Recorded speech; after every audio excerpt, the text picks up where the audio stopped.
Seja bem-vindo, seja bem-vinda a mais um episódio do Lideranças. Hoje vamos direto ao ponto, vamos falar sobre apostas esportivas, um mercado que tem se fortalecido cada vez mais. Começou em 2020 forte, 2021 ficou ainda maior para chegar em 2022 e fechar com mais clubes e agora com uma novidade que são os name rights de torneios, como tem o Carioca, como tem o Pernambucano. E para falar sobre esse tema, eu recebo o Rafael Plastina, ele é sócio fundador da Sport Track, uma tradicional consultoria de inteligência e esportes e insights para esportes, e também dos Convocados, que é um hub que eu vou perguntar para o Rafa, para ele entrar mais no detalhe sobre a atuação deles. E certamente você que acompanha o MKT Esportivo há algum tempo, você já conhece o Rafa já participou bastante, seja de matérias para o site, seja do próprio podcast. Então, para mim, e eu sempre faço questão de ressaltar, é um dos profissionais mais competentes da nossa indústria, um dos mais brilhantes, que tem super atual. Então, sempre que eu faço o convite, ele sempre aceita prontamente, o que me deixa muito honrado. E já adiantando um pouco o nosso tema, a Sport Track, a empresa do Rafa, ela fez um estudo, um aprofundamento super importante sobre esse mercado de apostas e que certamente vai fazer parte muito do nosso papo, vai nortear bastante esse nosso bate-papo com o Rafa. Mas antes, Rafa, muito obrigado mais uma vez, seja bem-vindo ao Lideranças.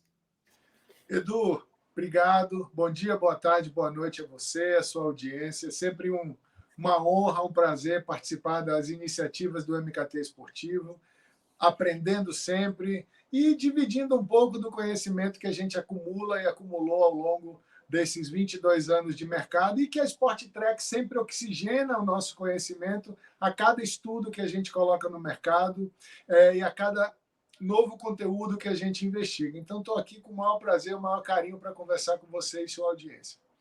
Ô, Rafa, explica a Sport Track, pô, tem muitos anos de mercado, então certamente quem está nos assistindo e também quem nos ouve conhece, mas também queria que você falasse sobre Convocados, como é que é esse hub, fala um pouco sobre essa iniciativa, quem faz parte, enfim. Bom, vamos lá. O Convocados é um hub de negócios no futebol, onde a gente vai trabalhar a preparação dos clubes, a estruturação desses clubes, vai ajudar também investidores a entenderem melhor o cenário do futebol brasileiro e mundial, com foco em Portugal, Espanha e Itália. Já temos aí alguns clientes em andamento. Infelizmente, ainda não posso divulgar por questões contratuais, mas o trabalho já começou há 8 meses. A gente está de vento em popa, aí ajudando investidores a se aproximarem do futebol e o futebol a se aproximar desses investidores da forma com que é feito de melhor, com compliance, com governança, com business plan, com estrutura, e tentando trazer aí os melhores investidores para os melhores clubes. Quem faz parte desse grupo? Eu, o Rodolfo Kussarev, que foi um dos estruturadores da Red Bull, né, do futebol da Red Bull no Brasil, dentre outras iniciativas. O César Grafietti, que é o maior expoente em termos de finanças, de conhecimento da estrutura financeira do futebol mundial, eu não diria nem brasileiro, eu diria mundial. O René Pinheiro, René Anunciação, meu querido amigo de mais de 20 anos no mercado, que toca aí uma parte muito importante, que é a relação com clubes internacionais, a relação com agentes, e ninguém menos que o pentacampeão mundial, Roque Júnior, que dispensa aí apresentações, que além de ter esse título e outros, e ter sido um grande jogador, é um grande estudioso do futebol, que vem se preparando a cada ano e cada dia melhor. Então essa é a nossa ideia, e é uma empresa que já nasce global, porque o Roque Júnior está em vários lugares do mundo, César Grafietti está na Itália, o Rodolfo está em Portugal, e René e Rafael estão por aqui pelo Brasil, mas também sempre de malas prontas para atender o cliente onde ele estiver. Pô, que bacana. Então, eu imagino que terão novidades aí ao longo de 2022, porque eu ouvi falar em 2021, mas com esses nomes de peso aí que você citou, ainda mais falando de investidores, né? Um tema super atual aí envolvendo o nosso futebol, mas que bacana. E o Rock, eu lembro que ele fez pós, se especializou, fora a carreira dele, que já foi internacional, super vitorioso.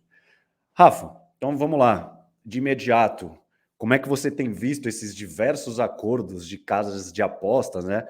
envolvendo camisas de clubes, e aí nessa nova fase, como eu citei no começo, os name rights de torneios. Como você tem visto esse volume financeiro das casas de apostas nos clubes, nos torneios, e também essa busca por exposição que eu creio que tem norteado esses investimentos?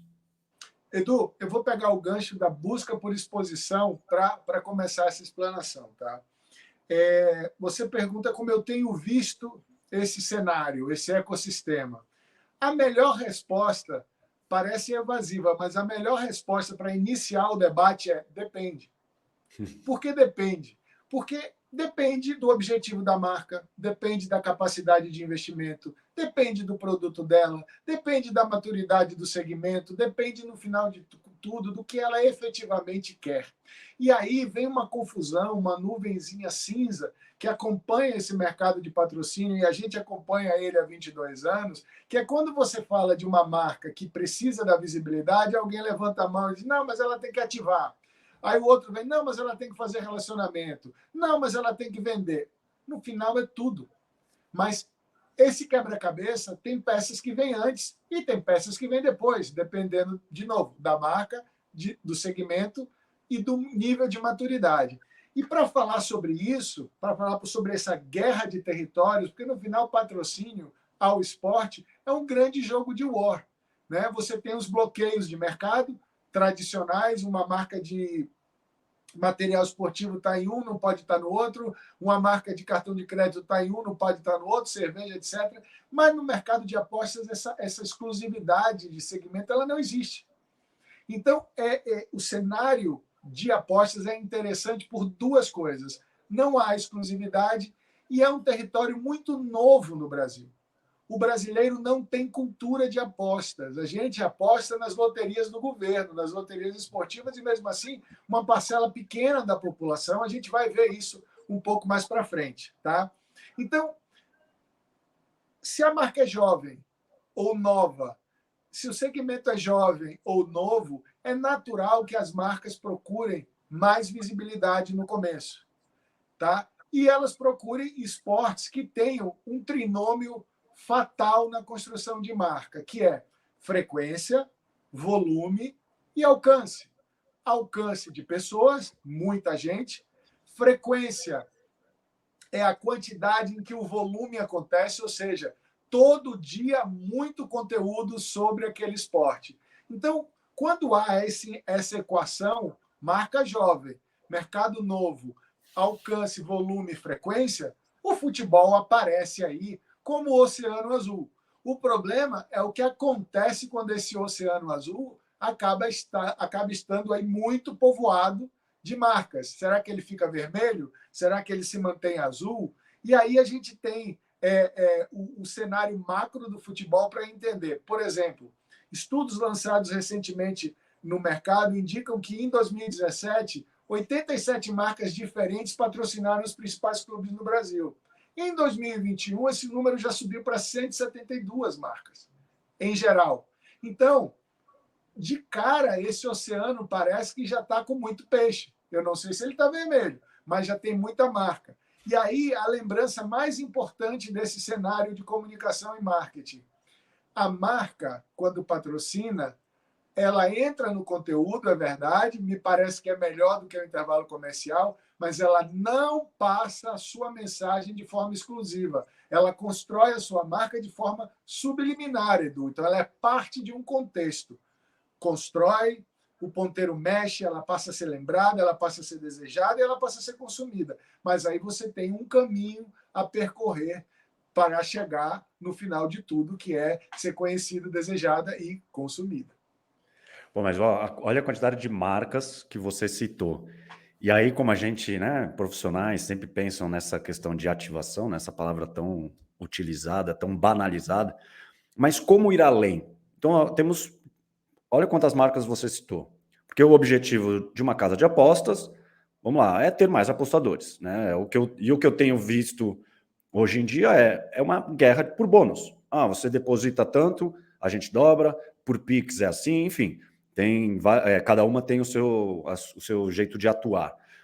Aliado a isso, acho que também é um mercado que muitas pessoas têm um pé atrás, não gostam de se envolver com jogo, com aposta, enfim. Mas eu sou uma casa de apostas, eu tenho a camisa de um clube, tenho uma propriedade. Como eu posso ir além? Já que são tantas empresas presentes hoje no esporte, não somente no futebol.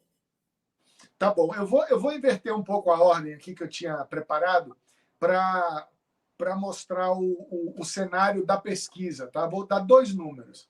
A gente teve uma pergunta de lembrança. Quando você pensa em sites de aposta, que marcas vêm à sua cabeça? 26% dos meus respondentes, que é uma amostra representativa da população brasileira, disseram que lembravam de alguma marca. No total, foram 139 marcas diferentes. Tá? Então, você vê que 172 patrocinaram os principais clubes e já 139 marcas em geral, e já 139 marcas de apostas foram lembradas. Só que aí, depois eu vou falar a pergunta sobre consumo. Agora eu vou voltar para a sua pergunta. Como ir além? Ou seja, ir além na visibilidade é muito difícil, porque ele já tem os melhores locais nos clubes, ele já tem os melhores locais nas placas, e agora, como você bem lembrou, algumas marcas estão se aproximando dos eventos, seja por naming rights, seja por um patrocínio que não é mídia. Porque ainda no Brasil, Edu, a gente precisa virar a chave de que aquela placa do campo ela não é uma mídia tradicional. Ela é uma mídia, sim, mas ela é uma mídia com patrocínio. E a partir daí chega a hora de ir além. E aí eu trago o ponto positivo dos sites de aposta. Eles são 100% digitais. Então, eles conseguem rastrear e monitorar o CAC deles ao extremo, ou seja, o custo de aquisição de clientes. Então, eles sabem o que está vindo dos clubes, eles sabem o que está vindo da ativação, eles sabem o que está vindo da dobra do depósito.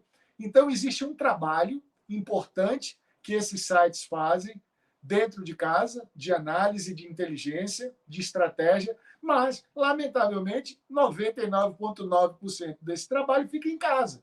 Não é uma coisa que você padroniza, como nós padronizamos as pesquisas de mercado, como nós padronizamos as pesquisas de mídia, de exposição de marca, de audiência de televisão. Então, essa é a grande vantagem. E aí eu acredito, Edu, que a cocriação vai ser o grande diferencial nessa relação de parcerias. Ou seja, essas marcas precisam dizer ao clube, clube, eu preciso sim de sua ajuda e eu gostaria de fazer isso, isso, isso, porque o meu monitoramento interno está mostrando que funciona. Então eu preciso que você entre em campo, literalmente, e me ajude a vender. E o clube, por sua vez, e aí é um grande desafio para o futebol brasileiro, o clube tem que entender que ele precisa servir o patrocinador, que ele precisa servir o parceiro. Não é simplesmente colocar a marca e acabou, e cada um se vira. Só para você ter uma ideia e fechar essa parte, em 2005 eu trouxe o coordenador do meu MBA na Ohio para fazer uma palestra aqui no Senac, ali da 9 de julho, em São Paulo, e o tema da palestra foi Servicing, o patrocinado servindo o patrocinador, criando as condições de construção de marca e venda. Então, é esse binômio, ou seja, a capacidade dos sites de aposta de monitorarem e de medirem o seu CAC e a demanda cada vez mais crescente do clube de servir, de entender o seu parceiro e criar as condições para que ele alcance seus objetivos. Mas dentro desse cenário amplo que você citou, não sei também se isso pode já fazer parte também da pesquisa da Sport Track, se tem isso bem rastreado, você acredita que possa ocorrer muita lembrança de marca, até pela, vamos lá, insistência, né, de olha, estou na camisa do clube, estou em placa, e pouca conversão? Você acha que essa balança é bem desequilibrada? Vamos lá. Boa pergunta. Até porque esse é o funil de compra, que a Sport Track monitora em mais de 17 esportes diferentes. As marcas que são lembradas e consumidas. É um processo. Você precisa ser conhecido, lembrado, desejado e consumido. E o esporte faz parte desse processo, contribui para essa construção de marca. Então, sim, a gente tem esses dados, e aí eu vou voltar para aquelas 139 marcas que foram lembradas, tá? Por 26% dos nossos respondentes. Antes disso, só vou dar um dado interessante. Entre 92 e 93, nós não tínhamos casa de aposta patrocinando a Premier League inglesa. Na temporada 2021, 22, 45% dos patrocinadores da Premier League são casas de aposta. Então, só para ilustrar, é um fenômeno mundial, é um fenômeno que vai se acomodar, e são placas tectônicas que vão, em algum momento, se acomodar. Essas casas de aposta, esses sites de aposta, vão entender o que é melhor para cada uma delas no seu estágio de maturidade e na sua capacidade de investimento. Agora, voltando para a sua pergunta, passamos pelas 139 marcas lembradas por 26% dos nossos respondentes. Agora, vamos para a pergunta consumo. Somente 16% dos brasileiros dizem fazer apostas esportivas. O que para muita gente pode ser uma péssima notícia, eu acredito que é uma ótima notícia. E é por isso que essas marcas estão aqui, mesmo ainda ou mesmo antes da regulamentação final da lei de apostas no Brasil. Então, elas estão se arriscando, né, a investir num país onde a legislação ainda não está terminada, ainda não está regulamentada, e deve acontecer aí ainda em 2022. E esses 16%, eles disseram que apostam em 59 sites de aposta. Então, nós tivemos 139 lembrados e tivemos 59 consumidos. Nossa, essa informação é relevante? É muito relevante.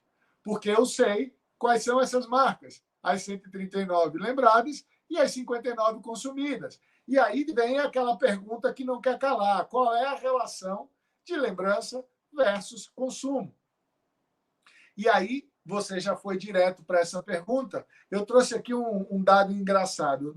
Lembrança versus consumo. Duas marcas aparecem no top 10 de lembrança e não aparecem no top 10 de consumo. Então, essas duas marcas, que eu vou preservá-las por respeito, obviamente, elas têm um problema. Elas têm lembrança, mas não têm conversão. Já começaram.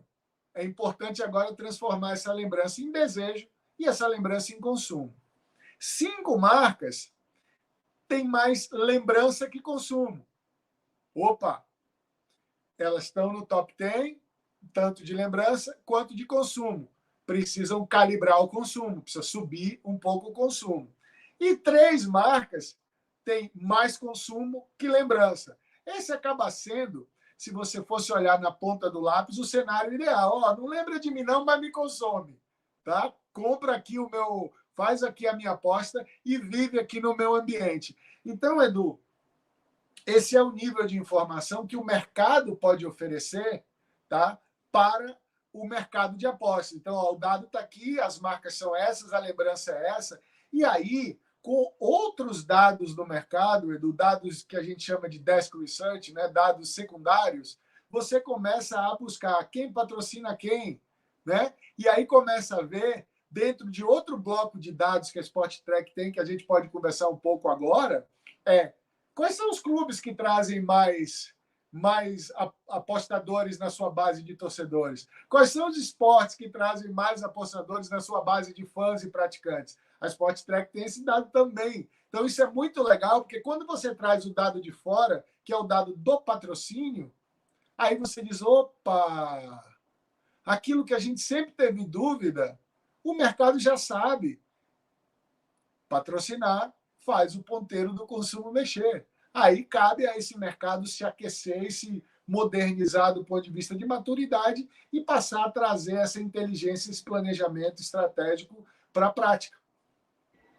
Pô, o que deve ser engraçado para você, né, como executivo do mercado, é saber qual essa empresa que figura, qual essa casa de apostas que figura com uma conversão alta. E aí você olha, bom, então ela patrocina um clube, ela patrocina uma modalidade. Então você carrega essa inteligência, né, de saber, pô, talvez indo por esse caminho no mercado brasileiro, seja patrocinar um clube, enfim, não sei, patrocinar um episódio de podcast que também estão em alta no digital. Então hoje você consegue ver, né, ter essa noção como executivo, como, enfim, alguém que trabalha tanto tempo no mercado, quais são os caminhos mais viáveis, mais certeiros para essas empresas terem retorno? Pode ser isso? Porque aí quem está assistindo ou ouvindo a gente está com uma raiva gigantesca de você. Não tá porque sempre depende, porque sempre falta um dado. Sim, sim. Você imagina quando essa empresa, Edu, ela se dispõe a trazer pessoas para ajudarem estrategicamente com dados proprietários. Então, a gente leva os nossos dados proprietários e eles abrem os dados proprietários dele e eles ganham, porque quem vai vender mais são, lógico, a Sport Track eventualmente vai vender mais, mas eles também vão vender mais. Então, deixa eu só mostrar um dado curioso aqui para você, para a gente descontrair um pouco, né? Loterias da Caixa, ela é a 10ª na lembrança e é a 3ª no consumo. É óbvio, não é? Porque o Tradição, né? brasileiro é óbvio, né? E ele tem aí quase 3 vezes mais consumo do que lembrança. Por quê? Porque a Loterias Caixa virou paisagem na cabeça do consumidor e a aposta em loterias do governo é algo muito comum também para o brasileiro. Então, essa é a equação perfeita. Você vira paisagem, mas é consumido. Só que o mercado de apostas, no Brasil, ele é ao contrário. Ele não é consumido e não é lembrado. Então, você tem que ser lembrado para ser consumido. Depois você pode ser esquecido, mas tem que ser consumido. Aí, para não deixar você, nem a sua audiência, sem uma pimentinha, deixa eu pegar uma marca aqui.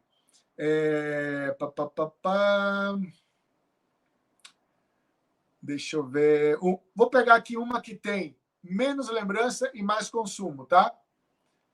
Betfair. Está no top 10, tá, de lembrança, está no top 10 de consumo e ela tem um consumo 20% maior do que a lembrança. Pronto.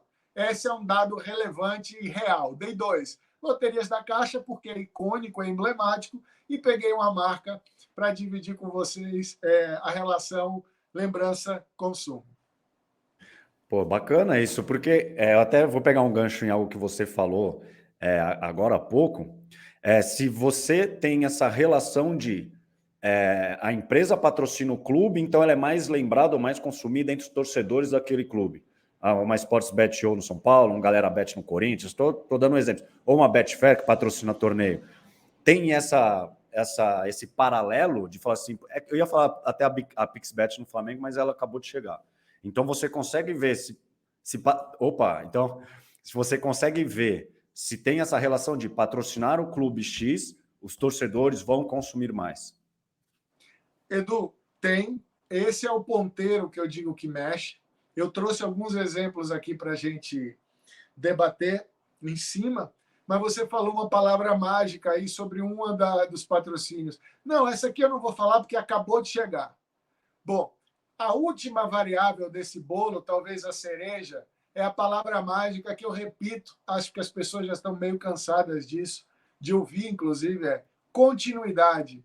Construção de marca por meio de patrocínio leva tempo. E para isso você tem que trabalhar muito, com constância, com continuidade e com fôlego.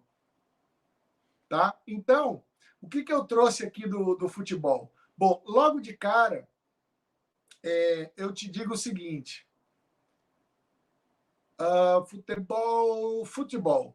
16% da população diz fazer apostas esportivas. A tribo do futebol, da Sport Track, que é composta pelas pessoas que jogam e gostam de futebol, 20% diz que aposta. Então, você tem um território ali onde mais pessoas proporcionalmente apostam do que a população em geral. Então, saindo do futebol como território, vamos entrar nos clubes. E aqui eu trago um dado que é extremamente relevante, que é a prova de que o ponteiro mexe.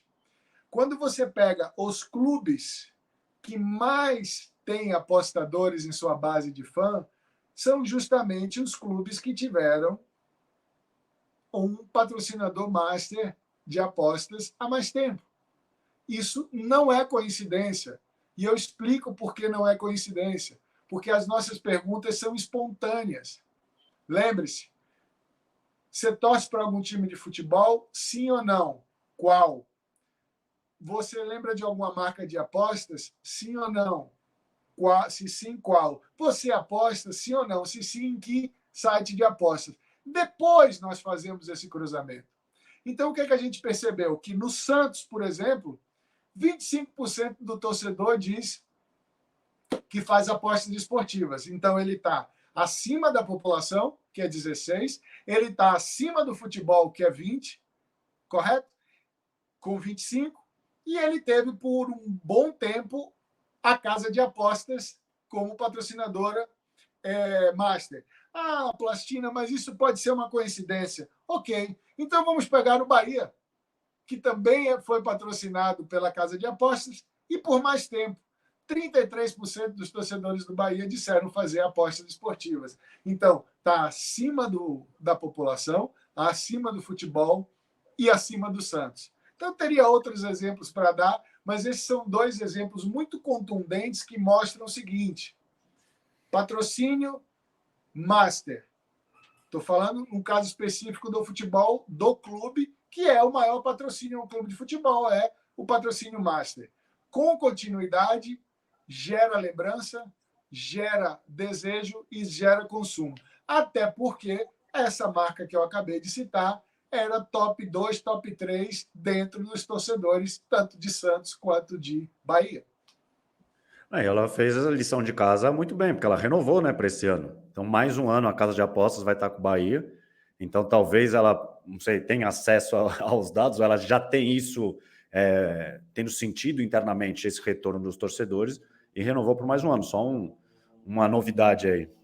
Eu não sei se os dados da Sport Track foram decisivos a esse ponto, e eu não sei se agora meus clientes da casa de apostas estão chateados comigo, mas eu acabei de dar aqui em primeira mão que o patrocínio que eles realizam efetivamente tem trazido resultados positivos para as estratégias de negócio da empresa. Ô, Rafa, eu vou falar de conversão, né, de CAC, como você citou, mas eu só vou dar um passinho para trás, que a gente está falando de uniforme. E as transmissões? É a quantidade de empresas de apostas que estão nas placas. Eu fico pensando, todas são concorrentes, naturalmente, mas, assim, eu fico imaginando na cabeça do torcedor, se o objetivo é, sei lá, conversão, vamos lá, e aí, né, cada uma tem o seu. A quantidade, uma vez eu até coloquei no Twitter, eu contei, acho que foram 6 numa partida, em placas, e aí você pode ter também na camisa dos jogadores, né? Então, assim, são muitas marcas conversando, né? Não sei se elas conseguem conversar, mas com muita informação para quem está assistindo, e no fim eu acho que o impacto, não sei se existe, diante de tanta informação que tem. Então, você contou 6, eu já contei 7, né? Por quê? Uma em cada clube, 4 nas placas e uma na transmissão, 7. A medida da conversão, Edu, é essa que a gente conversou agora. 139 marcas pulverizadas na cabeça das pessoas, 59 consumidas, e aí quando você abre por modalidade esportiva e por clube, no caso do futebol, você vê o que está convertendo ou não, dentro das ferramentas que nós temos aqui, tá? De novo, repito, cada uma dessas marcas tem a métrica, tem a medida, tem o conteúdo que ela usa para ver qual é a eficiência, né, do CAC dela lá, do custo lá de aquisição de clientes que ela tem investido. E outra coisa fundamental, que é uma variável que a gente não controla, que a gente já falou aqui, que é a capacidade de investimento de cada um desses sites de aposta. A gente não sabe o tamanho do bolso da turma, né? Uns têm um bolso maior, outros têm um bolso menor. Aí nós temos que ver como vem a regulamentação para ver como é que vai ficar o mercado depois de tudo isso.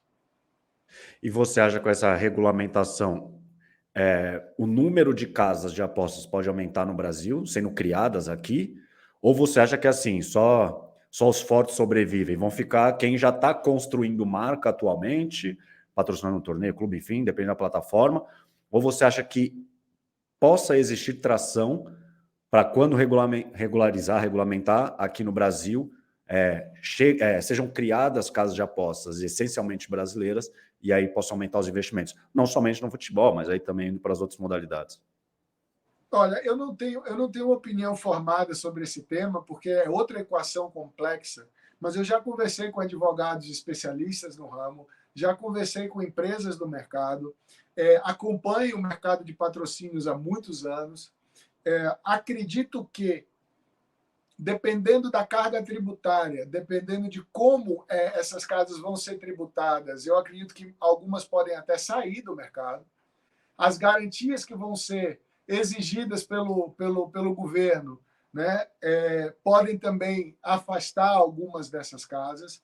E olhando por um lado de construção de segmento de mercado, é natural que haja uma limpeza, haja uma concentração. E aí, Edu, não necessariamente esses sites de aposta vão falir ou fechar as portas. Eles podem se fundir, eles podem se unir, eles podem um adquirir o outro, e aí você cria os grandes conglomerados que são naturais de quase todos os segmentos de mercado. Né? Então, muitas vezes você vê uma marca ali gastando muito dinheiro de patrocínio, de comunicação, de marketing, de mídia, mas na verdade ela quer ser comprada logo ali na frente, senão ela perde o fôlego. Então, a gente não sabe muito bem o que vai acontecer. O que me assusta, e aí para encaminhar para o final das suas perguntas, será de novo que esse mar já não está meio vermelho? Já não está faltando um pouco de oxigênio? Será que a gente não pode olhar para outros esportes que possam trazer aí um perfil de público mais afeito às apostas, né? Apesar de menores? Enfim, fica aqui a provocação, porque eu trouxe aqui alguns esportes que estão acima dos 16% da população, e tem um que me chamou muito a atenção, que é um esporte super jovem, que é um esporte que cresce muito,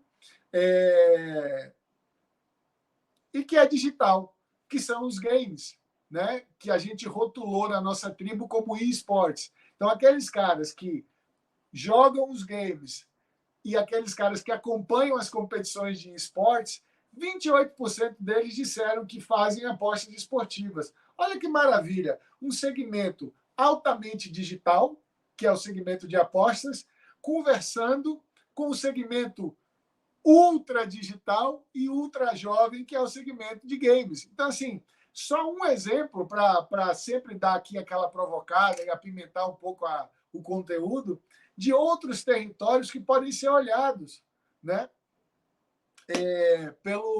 pelas empresas de aposta. Lembrando que existe uma cultura a ser criada. O brasileiro não tem essa cultura de apostar, de confiar em colocar dinheiro em site de apostas, em apostar. Tem todo o preconceito que você falou lá no início. Então, esse é um trabalho que quem fizer esse mix melhor, sem dúvida, vai ficar no mercado e vai crescer, mesmo com a regulamentação, mesmo com todas as dificuldades que a gente conversou aqui.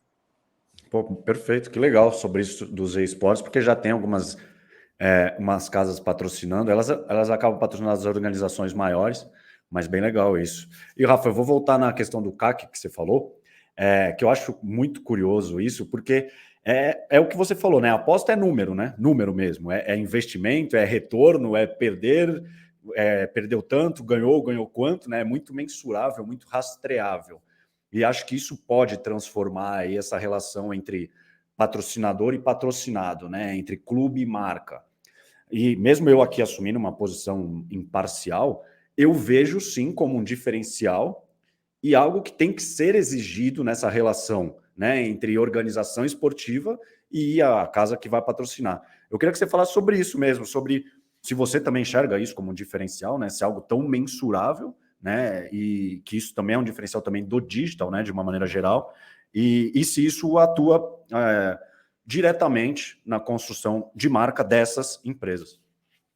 Bom, Edu, tirando tudo isso que a gente falou aqui, no final de tudo, o que a marca quer? Vender. E hoje, atrair a atenção do consumidor é cada vez mais difícil. Porque tudo mudou nas nossas vidas, menos uma coisa. São as 24 horas do dia. Então, a gente tem conteúdo de todo lado, conteúdo de qualidade, e a gente tem que escolher em algum momento. Então, quando você repete aí a equação de construção, eu acho que patrocinador e patrocinado, no caso, tem que construir algo relevante para esse consumidor. Tem que oferecer um conteúdo que o eduque, tem que construir um conteúdo que o tranquilize, que o dê segurança, que fomente a paixão, que mostre o divertimento da aposta, mas que não faça com que ele destrua a família dele ou destrua as finanças dele. Então, eu acredito muito nessa construção, que é mais ou menos o futebol trabalhar com responsabilidade social e ambiental. Você tem uma responsabilidade com a pessoa que está na outra ponta, com falar a verdade, com construir uma campanha que seja relevante efetivamente. As pessoas, ao mesmo tempo, que têm menos tempo hoje, elas estão mais seletivas não só pelo tempo, elas conseguem identificar a bobagem, elas conseguem identificar a mentira, a falta de legitimidade numa campanha. Então, sempre que eu converso com os clientes, eu sempre tento passar essa mensagem de que seja construído algo concreto, contínuo e consistente. Aí, se possível, inédito. Se possível, apaixonante. Aí depende muito, Edu, de criatividade, muito da sua capacidade de investimento também. Mas, sem dúvida alguma, a equação digital, a equação monitoramento e controle dessa conquista de clientes e a capacidade do esporte trazer a paixão, eu acho que os caras têm muita coisa boa na mão. E olhando, de novo, olhando aqueles 16% como um grande oceano azul. Esse sim, é um grande oceano azul. Futebol já não sei se é esse oceano azul, mas veja que eles são inteligentes também, obviamente. Né? Eles estão pensando, mas peraí, camisa de clube eu já não tenho muito espaço. Placa já está muito pulverizado. Deixa eu me aproximar da competição, que aqui eu tenho uma relação mais tranquila, eu tenho uma relação de construção mais demorada. Veja como a migração dentro do próprio futebol já acontece. É natural, eles vão amadurecendo. E esse jogo de war que eu falei lá no início, é legal lembrar. Mas peraí, quem é o patrocinador da Libertadores de apostas? Ah, marca tal. Quem é da Sul-Americana? Quem é da Copa do Brasil? E assim eles vão se arrumando e se organizando, e sem dúvida alguma, nessa estrada cada vez mais passa conteúdo responsável, conteúdo relevante, conteúdo apaixonante. Perfeito, Fafo. E é isso, como você falou, a gente chega em 2022 com name rights, né? E ali você sabe que é exclusividade pura, né? Porque imagina uma competição com dois nomes, duas casas de apostas, e ali você tem exclusividade, também trabalha uma construção de marca junto com a confederação e com a entidade. Então, Rafa, até quando, para fechar esse nosso papo, até quando, você até falou de Oceano Azul, as empresas vão seguir investindo no futebol, que hoje é o norte delas, né? Quando que elas devem buscar, de fato, outras modalidades? Tudo bem que algumas já buscam, mas vamos falar ali de uma maneira mais ampla, mais fortalecida, né? Quanto tempo e quanto fôlego esse mercado você ainda acha que ele vai ter? Edu, essa é uma pergunta de algumas dezenas de milhões de dólares, né? Vou repetir a questão da regulamentação, vai depender muito das exigências do governo, da questão tributária.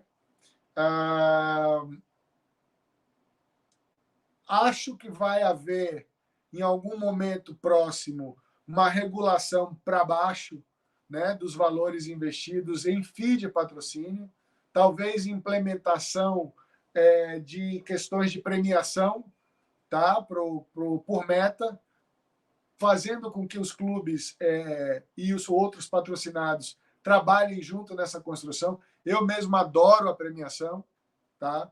Não é porque faz o clube trabalhar, não é isso, é porque é justo, né? Você paga um percentual da construção que foi feita junto. E muito importante, Edu, essa é uma inteligência que fica para o clube também, não é só para a marca. O clube também, isso é fundamental, o clube também passa a entender o poder de fogo econômico que ele tem por meio do seu torcedor. Ele vai dizer, olha aqui o meu CAC, o CAC inverso que eu ofereço para você. Eu tenho uma base de X milhões e durante tantos anos eu reverti 200 milhões em negócio para a marca tal, para o segmento Y. Isso é um potencial de negócio que pode ser muito bem explorado e monitorado. Agora, dá trabalho, precisa documentar isso, precisa ter tecnologia e precisa ficar no clube. Então, fica uma mensagem aqui também para o lado dos clubes, para que esses clubes ofereçam fôlego para essas marcas de apostas esportivas. Porque o investidor tem fim, né? O bolso tem fim, no final das contas. Precisa começar a vir o retorno. Então, eu acho que essas calibragens já começaram a acontecer. Eu conheço algumas casas que já estão chamando os clubes para fazer essa construção, não por falta de fôlego, mas por construir esse monitoramento e por construir essa inteligência que vai reimpulsionar o investimento muito em breve com a ampliação da base de apostadores no Brasil.